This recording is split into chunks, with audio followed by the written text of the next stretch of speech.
देखिए, सामने से तो ये बिल्कुल इंसेपरेबल लगती थी।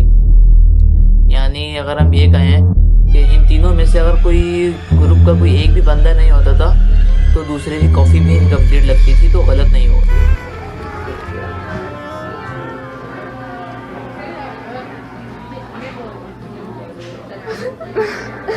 नॉर्मली हैंग आउट और ट्रिप प्लान करते रहते थे। इस ट्रिप में वाहिद ऐसी चीज़ें थी जो नॉर्मल ट्रिप में नहीं होती, जैसे शॉवेल्स, क्लीनिंग सप्लाइज और बहुत सी ऐसी चीज़ें जो नॉर्मल बंदा, नॉर्मल इंसान कभी पिकनिक पे लेके या कोई ट्रिप पे लेके नहीं जाएगा। और वो गाड़ी रुकती है और एकदम से उसी रात शेलिया एडी और रेचल शॉप स्काइलर को मार देती हैं, उसका मर्डर कर देती हैं। और ये कोई नॉर्मल तरीके से मर्डर नहीं होता, बल्कि उसको आप इमेजिन नहीं कर सकते, उसको 50 टाइम्स चाकू से मारा। इतना किसी को गुस्सा अपनी दोस्त पे।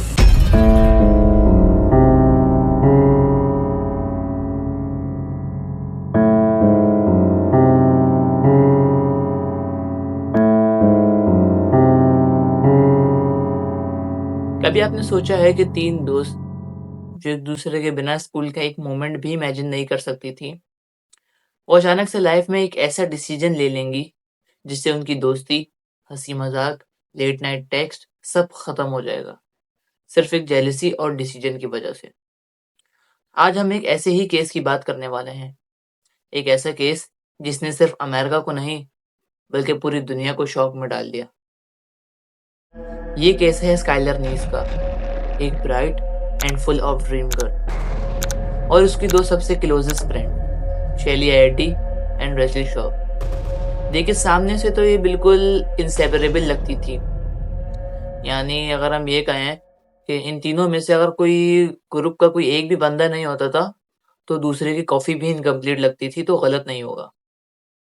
लेकिन जैसे हर क्राइम या डार्क स्टोरी के पीछे कोई स्टार्टिंग पॉइंट होता है, इसी तरह इस क्राइम और स्टोरी के पीछे भी एक स्टार्टिंग पॉइंट था।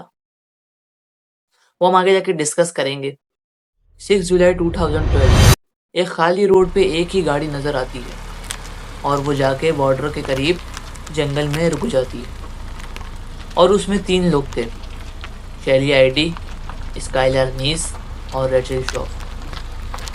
और जब मैं आगे जाके इन दोस्तों का ओवरव्यू दूंगा, इन दोस्तों का केस बताऊंगा, तो आप भी बोलेंगे, हो सकता है आप भी थोड़े इमोशनल हो जाएं। आप भी सोच रहे होंगे, पर क्यों? आखिर 16 साल की लड़की ने ऐसा क्या क्राइम कर दिया या क्या गलती हो गई कि उसकी दोस्तों ने उसका मर्डर प्लान कर दिया। यही डिस्कस करेंगे पूरी ऑनेस्टी और डीप डाइव के साथ। अगर आप चैनल पे न्यू हैं तो चैनल को सब्सक्राइब कर देगा। इस तरह की फेयर, मिस्ट्री और डॉक्यूमेंट्रीज देखना चाहते हैं तो बेल आइकन को भी प्रेस कर दीजिए। इस डॉक्यूमेंट्री का एक बड़ा हिस्सा डेडिकेटेड है उन सिस्टमैटिक फेलियर को समझने के लिए जिन्होंने स्काइलर के केस में देरी लाई या उसको बहुत देर में जाके सॉल्व किया। लेकिन इससे एक फ़ायदा ये भी हुआ कि उनके माँ बाप ने स्टेप लिया और एक न्यू लॉ इंट्रोड्यूस करवाया। वो था स्काइलर्स लॉ, जो कहता है a missing child is a missing child, चाहे अबडक्शन का प्रूफ हो या ना हो। वैसे सोचा जाए ना तो स्काइलर का केस सिर्फ एक क्राइम नहीं था, बल्कि आप इसको एक कैटलिस्ट भी कह सकते हैं जिसने वेस्ट वर्जीनिया के लॉ को चेंज कर दिया। इन फ्यूचर अगर कोई भी ऐसा केस होता और कोई इस पे आवाज़ नहीं उठाता तो सब ऐसा ही चलता रहता, न किसी को कुछ पता चलता, घंटों बाद, दिनों बाद बॉडीज मिल रही होती, विक्टिम को, किलर को नहीं समझ पाते। तो इसका यहाँ पे एक बेनिफिट भी है। और ये कहानी सिर्फ लीगल या प्रोसीजरल नहीं है, इसकी एक डिजिटल साइड भी है जो 2000 से पहले कभी एग्जिस्ट ही नहीं करती थी, जैसे कि Twitter, Facebook, Insta, digital footprints और ये तमाम सोशल मीडिया। इस डॉक्यूमेंट्री में हम ये भी समझेंगे कि किस तरह से सोशल मीडिया कितना डेंजरस हो सकता है। आप भी इसी एरा के लोग हैं, आपको तो पता होगा कि किस तरह आज कौन अपनी बात छुपाता और दिखाता है, कि किस तरह से कोई इंसान भी कुछ भी पोस्ट कर देता है, कुछ भी डिलीट कर देता है बिना किसी को रियलाइज करवाए। इस सोशल मीडिया का मैं इसलिए इस डॉक्यूमेंट्री में जिक्र कर रहा हूँ क्योंकि मर्डर के बाद जो शैलिया एडी के ट्वीट्स थे और जो स्काइलर के ट्वीट्स थे वो काफ़ी हिंट दे रहे थे मर्डर की और मर्डर से पहले की। अगर स्काइलर्स लॉ उस वक्त होता या कोई साइबर टीम होती तो वो बता देती, क्योंकि ये इतने नॉर्मल और इतने सिंपल थे कि मेरा और आप जैसे इंसान भी अंडरस्टैंड कर सकता था। तो वो जिन्होंने सालों ट्रेनिंग ली है उनके लिए तो फिर काफ़ी ये ईजी था। इसका इम्पैक्ट भी इतना बड़ा था कि पॉपुलर कल्चर भी इससे अनटच नहीं रहा। मुख्तलिफ पॉडकास्ट ने, बुक्स लिखी गई, न्यूज़ पे आया, हर जगह इसका जिक्र हुआ। सब ने इसका इमोशनल और साइकोलॉजिकल एंगल एक्सप्लोर किया, सब ने मुख्तलिफ पॉइंट ऑफ व्यू एक्सप्लोर, और बीच में थी नीस फैमिली जिनकी ग्रीफ ने उन्हें तोड़ने नहीं दिया बल्कि स्ट्रेंथ दी रिक्रिएट करने की और कुछ बड़ा करने की। स्टार सिटी वेस्ट वर्जीनिया, नाम ही सुकून वाला है, जहाँ लगता हो बिल्कुल नॉर्मल सी लाइफ हो, और ऐसी ही थी लाइफ।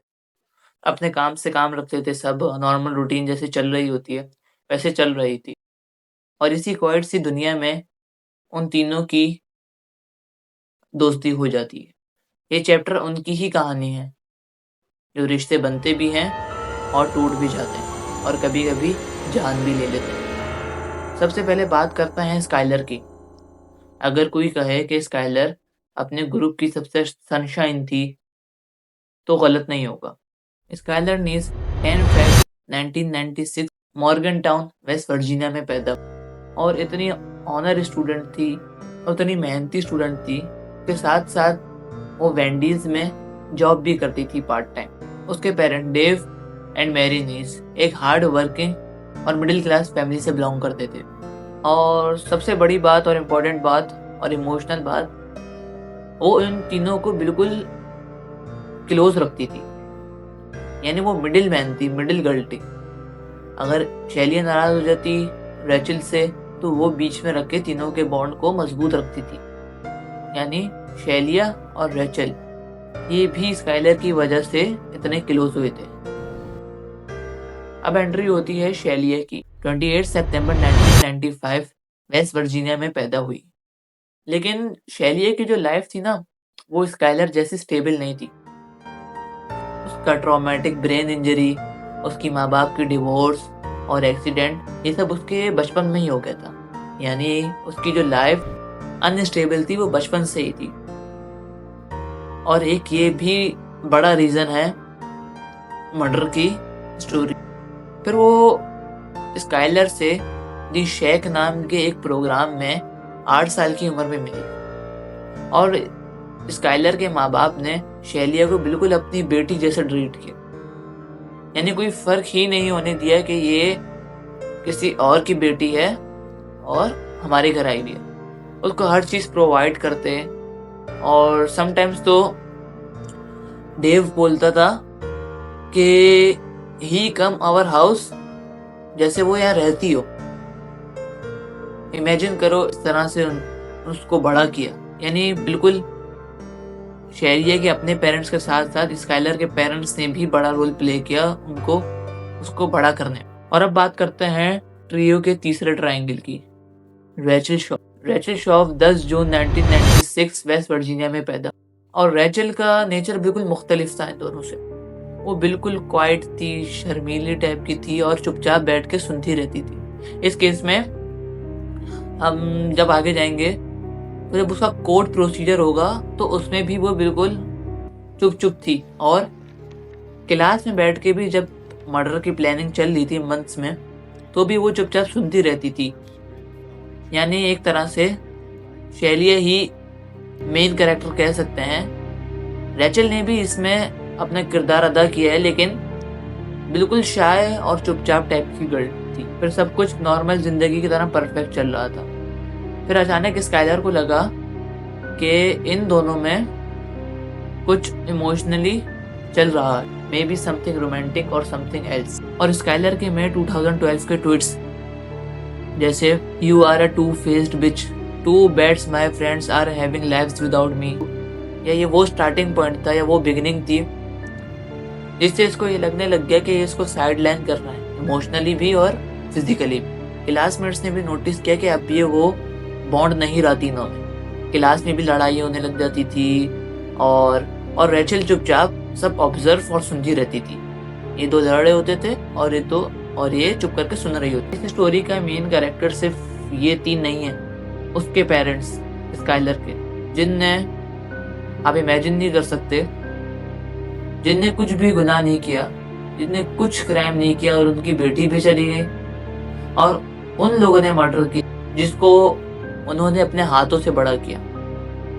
इमेजिन करो एक बच्चे सामने आपके खेल रहा हो और वही बड़े होकर आपके भाई का या बेटे का मर्डर करते हैं तो कैसा लगेगा। उनने अपने आंखों के सामने अपने हाथों से उसको बड़ा किया और उसको छोटी उम्र से बिल्कुल देखा इन दोनों को। और जब फिर ये केस हो गया तो फिर वो जो फादर के ऊपर आती है बात, कोई भी वो बर्दाश्त नहीं कर सकता। वो चक्कर पुलिस स्टेशन के, वो ग्रेव के चक्कर, वो ग्रेवयार्ड के चक्कर, वो न्यूज एंकर, न्यूज रिपोर्टर, वो फिर ब्रेन कोलैप्स हो जाता है। West Virginia state police officer like corporal Ronnie Gaskins हर एंगल को एक्सप्लोर कर रहे थे, हर एंगल को स्टडी कर रहे थे मोटिव को समझने के लिए। इन्वेस्टिगेशन जर्नलिस्ट जैसे जेसी डेलिन बेरी और ऑथर जैसे जियोफेरी फ्यूली, सब लोग इस केस की डीपर लेयर को पब्लिक तक लाने में हेल्प कर रहे थे। और फिर यूनिवर्सिटी हाई स्कूल शॉक में आ गई। यानी उनने देखा कि जब वो स्काइलर जो ट्वीट करती थी, वो एग्जैजरेशन करती थी, वो हिंट भी थी एक तरह से। और फिर अब वो रात जिसे हर इंसान डरता है, न किसी को कोई उम्मीद थी कि ये सब हो जाएगा। 5 जुलाई 2012 स्काइलर अब वेंडीज से पार्ट टाइम जॉब करके आती है। एवरीथिंग सीम्स नॉर्मल, चेंज वगैरह करके खाना खा के पेरेंट्स गुड नाइट बोल के सो जाते हैं। 12:30 AM की सीसीटीवी फुटेज दिखाती है कि स्काइलर भाग के शेलिया और रेचल के टोयोटा कैमरी में जाके बैठ जाती है। इसमें कोई इतनी बड़ी बात नहीं थी क्योंकि इस तरह ये लोग करते रहते थे, इनकी ट्रिप प्लानिंग्स चलती रहती। उसको भी यही लगा स्काइलर को, जाहिर सी बात है कि ये नॉर्मल कोई ट्रिप होगा, लेकिन वो जिस सामान के साथ जा रही थी इस तरह कोई नॉर्मल ट्रिप नहीं करता।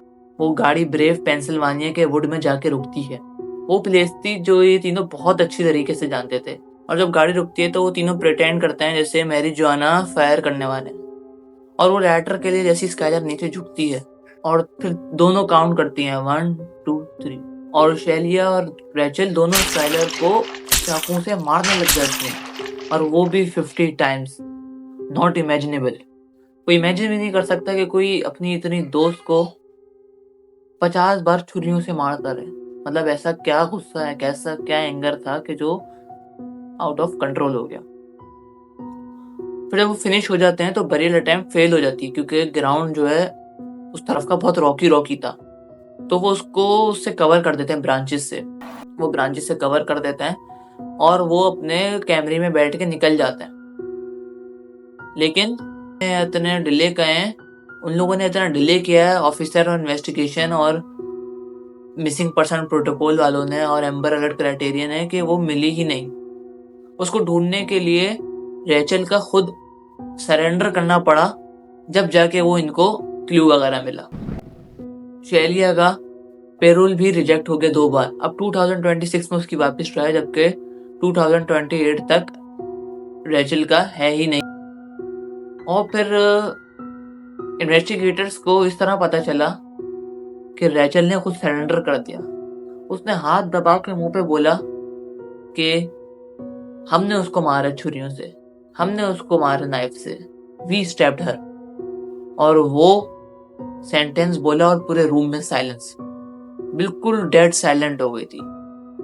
और इस तरह फिर इन्वेस्टिगेशन जारी हुई, इन्वेस्टिगेशन कंटिन्यू हुई और पूरे डॉट्स कनेक्ट हुए।